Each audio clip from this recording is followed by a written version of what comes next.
Bem-vindo, Giovana aqui. Continuação do capítulo 10, Informação para a Transformação, a prova de que você é o placebo. Michele se tornou aluna em novembro de 2012. O mês de dezembro foi excelente. Sua rotina diária de meditação trouxe uma sensação de paz e alegria que começou a reduzir seus sintomas a um grau perceptível. Michele tinha certeza de que esse curso de ação a ajudaria a superar o mal de Parkinson. Ela continuou a experimentar ótimas sessões de meditação até o início de fevereiro de 2013.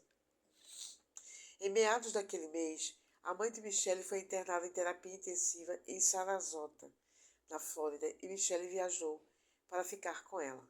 No dia que Michele voou de volta para o Arizona, para nosso workshop, ainda naquele mês, sua mãe foi colocada sob cuidados paliativos. O avião de Michele pousou em Phoenix cerca de 1 hora e meia antes de seu primeiro exame cerebral. Nem é preciso dizer que ela estava física e emocionalmente exausta no momento da varredura. As imagens mostravam o estresse extremo que ela enfrentava. Ao final do workshop, Michele sem dúvida estava em um estado de ser mais calmo e positivo, com os sintomas de Parkinson quase imperceptíveis. Após o workshop, voltou à Flórida para ficar com sua mãe. Embora o relacionamento entre ela e a mãe sempre tivesse sido difícil, como resultado de seus esforços no workshop, Michele sentiu-se fortalecido bastante para ser solidária, amorosa e totalmente livre de quaisquer problemas antigos que pudessem interferir no amor que sentia pela mãe. No entanto, devido à doença e posterior falecimento da mãe, além de um grave derrame sofrido por sua irmã no Texas, Michele foi forçada a voar de um lado para o outro entre Flórida e Texas para lidar com os desafios da família. Sua rotina foi bastante afetada e em junho ela parou de fazer as meditações. A vida estava atrapalhada e ela tinha muitas responsabilidades. Parar as meditações foi como parar de tomar o placebo. Quando notou os sintomas retornarem, Michele começou a meditar novamente e melhorou a passos largos. As varreduras de Michele. Como Michele mora perto da clínica do Dr. Fanny, no Arizona, conseguimos acompanhar seu progresso por mais de 5 meses, realizando uma série de 6 exames cerebrais periódicos. Quero explicar a evolução de Michele nesse período. Dê uma olhada na parte intitulada Antes da Meditação, da figura 10.5. Essa é a varredura do workshop de fevereiro de 2013, depois de Michele voltar da Flórida estressada e exausta por causa da doença de sua mãe. As grossas linhas vermelhas indicam que seu cérebro estava em DPN3 em todas as áreas, exibindo muita atividade, hipercoerência e excesso de regulamentação. Na doença de Parkinson, isso é bastante comum. A falta de neurotransmissores adequados, especificamente dopamina, faz com que os neurônios exibam um sistema de comunicação irregular entre cada região do cérebro, com redes neurais disparando fora do controle. O resultado é um tipo de disparo neuronal espástico ou hiperativo que afeta o cérebro e corpo. Como resultado, funções motoras involuntárias interferem no movimento normal. Agora veja a parte intitulada Depois da Meditação, da mesma figura. Esse é o cérebro de Michele após 4 dias de mudança de estado durante a meditação. Está muito próximo de um cérebro normal, com muito pouca hiperatividade, incoerência ou excesso de regulamentação. No final do nosso evento, ela não experimentava tremores involuntários, contrações ou problemas motores, e o exame confirma essa alteração. Agora vejamos as leituras do EEGQ da figura 10.6a, antes da meditação. Se você olhar no meio da segunda linha até a última linha, imagens em azul, verá que o cérebro de Michele não mostra ondas alfa ou beta funcionando. Lembre-se de que o azul significa atividade cerebral reduzida. Com Parkinson, isso normalmente é representado por atividade cognitiva diminuída, aprendizado comprometido e perda de envolvimento. Aqui você pode ver que Michele não consegue consolidar novas informações. Ela não é capaz de sustentar uma imagem interna porque não está produzindo ondas alfa. Seus padrões beta de pequena amplitude também mostram dificuldade para manter níveis de consciência. Toda a energia de seu cérebro está voltada para lidar com a hipercoerência. Assim, é como uma lâmpada que vai de 50 watts para 10 watts. O volume de energia no cérebro é reduzido. Se você observar a parte depois da meditação do gráfico, verá que parece um cérebro muito melhorado e equilibrado. Todas as áreas verdes na maioria das imagens indicadas com certas representatividade cerebral normal e equilibrada. Agora o cérebro consegue funcionar em alfa e Michelle pode entrar em estados internos com mais facilidade, lidar melhor com o estresse e entrar no sistema operacional subconsciente para influenciar as funções automáticas. Até a atividade beta voltou ao normal, verde, indicando que ela está mais consciente, alerta e atenta. A atividade equilibrada resultou em poucos problemas motores. As imagens circuladas em vermelho na parte inferior de beta, de maior amplitude, revelam ansiedade. Essa é a atitude com a qual Michelle luta e que trabalha para mudar de uma perspectiva interna. Coincidentemente, foi a ansiedade que amplificou os sintomas de Parkinson no passado. À medida que diminuiu a ansiedade, Michelle diminuiu os sintomas de Parkinson. Os temores agora indicam a Michelle quando sua vida está desequilibrada. Quando regula seus estados internos, ela produz mudanças em sua realidade externa. 3 meses depois, Michelle teve o cérebro examinado, outra vez no consultório do Dr. Fanny. A varredura de 9 de maio de 2013, da figura 10.6b, mostra o cérebro melhor, exatamente conforme o relato de Michelle. Ela havia melhorado em meio a todos os diferentes estresses de sua vida. Como fazia as meditações todos os dias, pense nisso como tomar o placebo diariamente. Michelle mudava o cérebro e o corpo continuamente para serem maiores do que as condições no ambiente.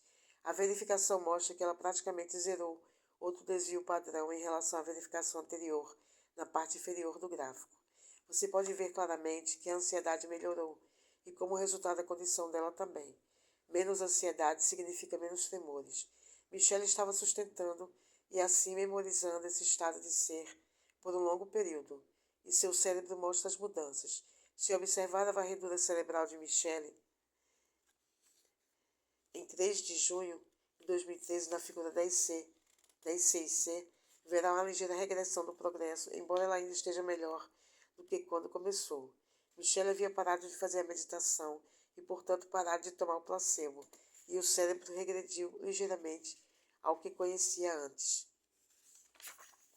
O cérebro com a seta na área azul de 13 Hz significa hipoatividade na área sensorial motora, portanto, menor capacidade de controlar os temores involuntários.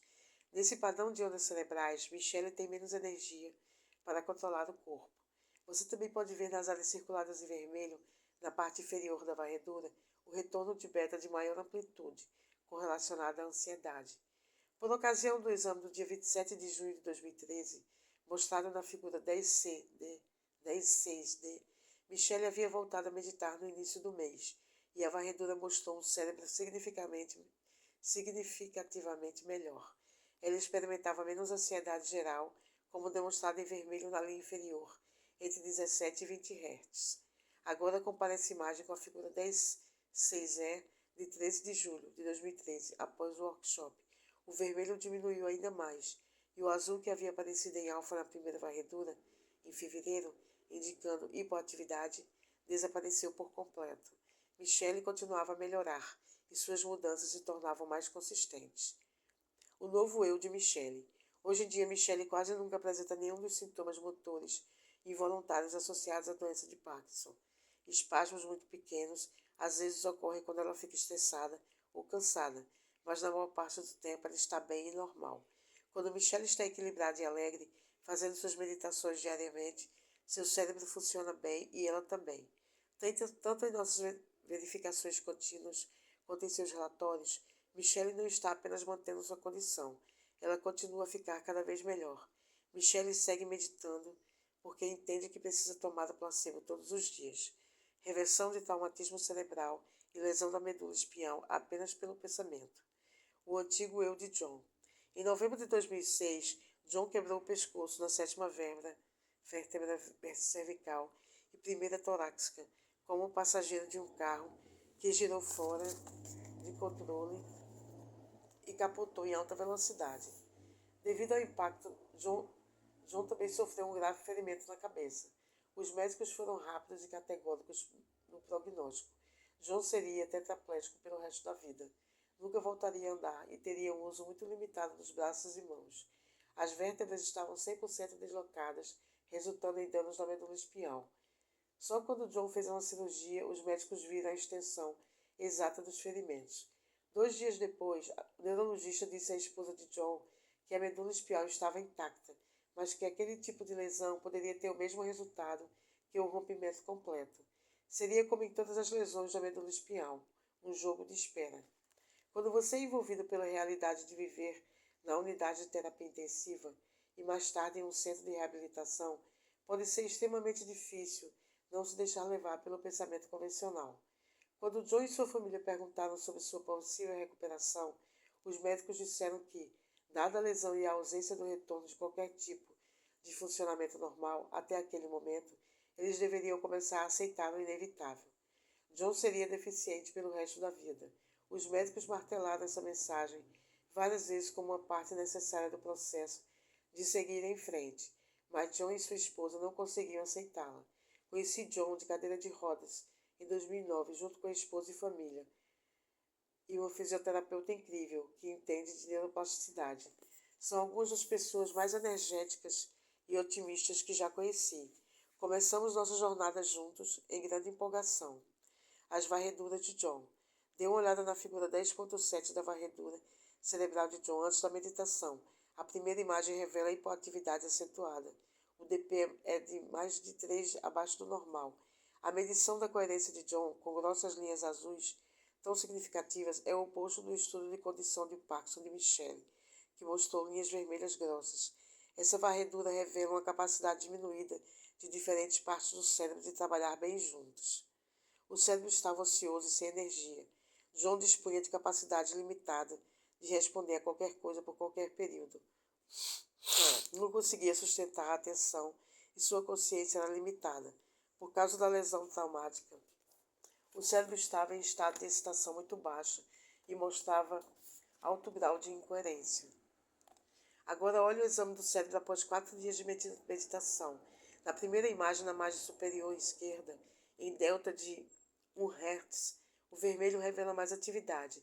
Nesse caso é um bom sinal, porque está acontecendo mais coerência em delta nos 2 hemisférios. John está começando a mostrar um processamento cerebral dual mais equilibrado. Como sua lesão traumática é mais visível em delta e teta, a hiperatividade em delta sugere que o cérebro está acordando. O resto do cérebro em alfa e beta mostra atividade mais equilibrada e melhor função cognitiva. Isso indica que ele tem mais acesso para controlar a mente e o corpo. Agora veja a figura 10.8, a cor azul, começando no meio da segunda linha até o final da linha inferior. De novo indica que John não tem ondas cerebrais alfa ou beta. O azul distribuído por tudo nos domínios alfa e beta, nos hemisférios esquerdo e direito, sugere que ele está vegetando e trabalhando com recursos limitados. O azul mostra menor capacidade cognitiva e menor capacidade de controlar o corpo. A mente de John simplesmente não está lá. Após 4 dias de meditação, 90% do cérebro de John retornou ao normal, como mostra o verde da imagem. Isso é muito bom. Ele ainda tem alguma hipoatividade no hemisfério esquerdo, onde as setas apontam, indicando problemas de habilidade verbal e expressão, mas é muito melhor do que o primeiro exame. John continua meditando e seu cérebro continua mostrando mais energia, mais equilíbrio e mais coerência. John recuperou o acesso aos caminhos neurais latentes que existiam antes. Seu cérebro acordou, lembrou-se de como trabalhar e agora tem energia para funcionar melhor. O novo eu de John. John ficou em pé no final do nosso evento de fevereiro de 2013. Recuperou o controle total dos intestinos e da bexiga. Ele se mantém em pé em uma postura mais normal e integrada. Seus movimentos são mais coordenados. A frequência, intensidade e duração dos tremores espásticos diminuíram consideravelmente. John até fez um treino completo de academia regularmente. Graças à ajuda de sua incrível terapeuta B. Jill Runyon, diretora de Synapse, Centro de Neuroreativação em Driggs, Idaho, que também estuda meu trabalho e tem habilidades e mente ilimitada para desafiar John, estabelecendo as condições certas. Os exercícios de John de agachamento vertical sem auxílio progrediram de um ângulo de 10 graus para 45 graus. John agora tem controle total para abaixar o corpo para uma posição sentada. Também consegue realizar um exercício específico de fisioterapia, que envolve tensionar os músculos das pernas e do tronco e empurrar um trenó para longe do corpo com resistência. John agora está evoluindo da posição de bruços para 4 apoios completamente sozinho e começando a engatinhar. Poucos meses depois do workshop, John assombrou a equipe médica com todas as melhorias em seu funcionamento cognitivo. Os avanços excederam o que qualquer um dos especialistas já tinha visto em um paciente com lesão medular. Era como se John finalmente acordasse, e os exames mostram que ele agora tem mais acesso ao cérebro e ao corpo. John também demonstra mais controle sobre partes adormecidas do cérebro e do corpo, porque agora tem mais capacidade de regular o corpo. A integração geral e os padrões de movimento coordenado de John progrediram consideravelmente, permitindo-lhe sentar-se à mesa, sem ajuda, com os pés plantados no chão. As habilidades motoras foram aprimoradas a ponto de ele poder segurar uma caneta e assinar seu nome, usar um smartphone para enviar mensagem de texto, segurar o volante para dirigir e segurar uma escova de dentes. As mudanças cognitivas demonstram mais autoconfiança e maior alegria interior. Ele tem um senso de humor muito maior e está mais consciente do que nunca.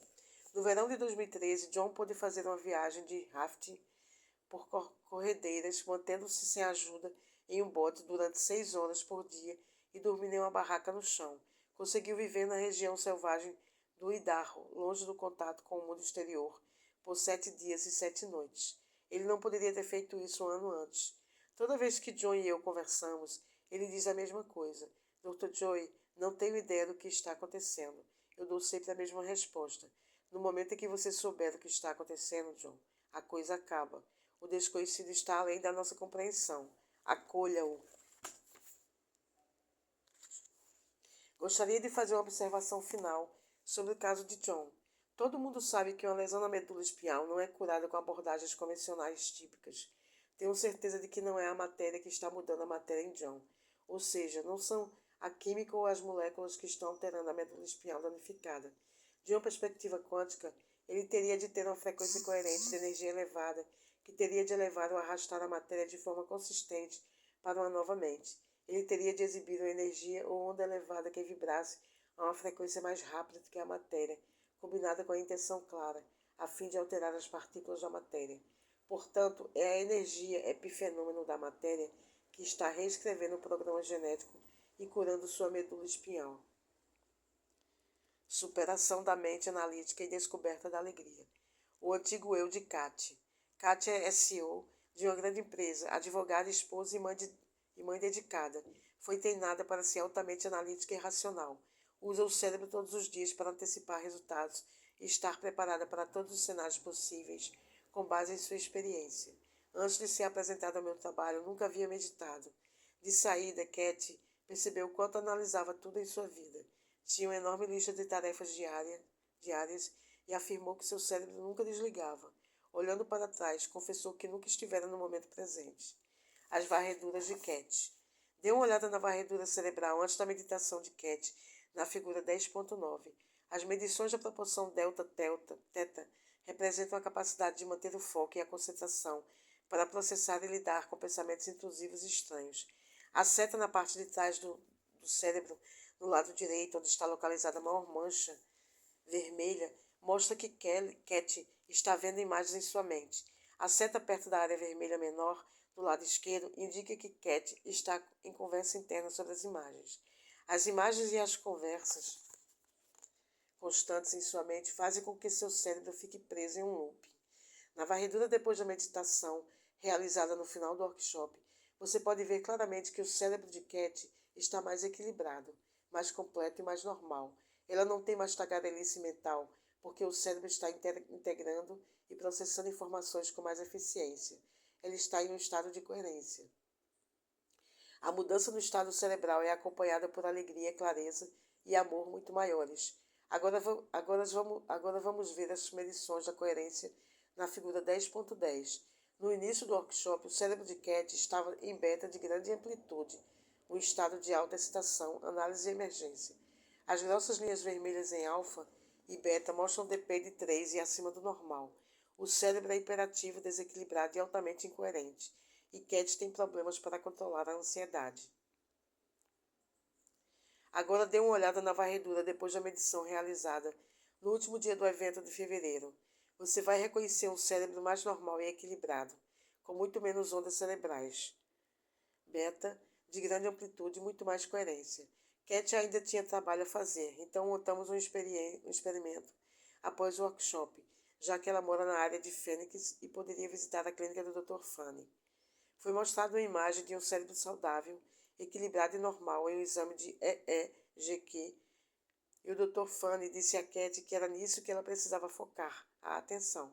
Ele sugeriu que quando entrasse em um novo estado de ser durante a meditação, Cat deveria selecionar aquele resultado potencial pelos próximos 29 dias. Como ela poderia atribuir mais significado ao placebo, manteria maior grau da intenção quanto aos benefícios da prática. Funcionou. Se você observar a figura 10.11, que mostra a varredura de 8 de abril de 2013, cerca de 6 semanas depois, verá o cérebro ainda mais normal, sem evidência de ansiedade em vermelho. Além disso, confira a figura 10.12. Você consegue ver a progressão de 20 de fevereiro de 2013, quando o exame de Cat apresenta vermelho nas frequências mais altas de ondas cerebrais, 21 a 30 Hz. Até o final do evento de fevereiro, quando o exame cerebral mudou para verde na segunda imagem, está muito mais normal. As áreas vermelhas mostram níveis muito mais altos de ansiedade, beta de grande amplitude e análise excessiva porque as ondas cerebrais nas frequências mais altas, 21 a 30 Hz, estão imperativas. O cérebro estava trabalhando demais. No início de abril, mostrado na figura 10.13, o cérebro de Cat está equilibrado, coerente e muito mais sincronizado. Hoje, Cat tem um cérebro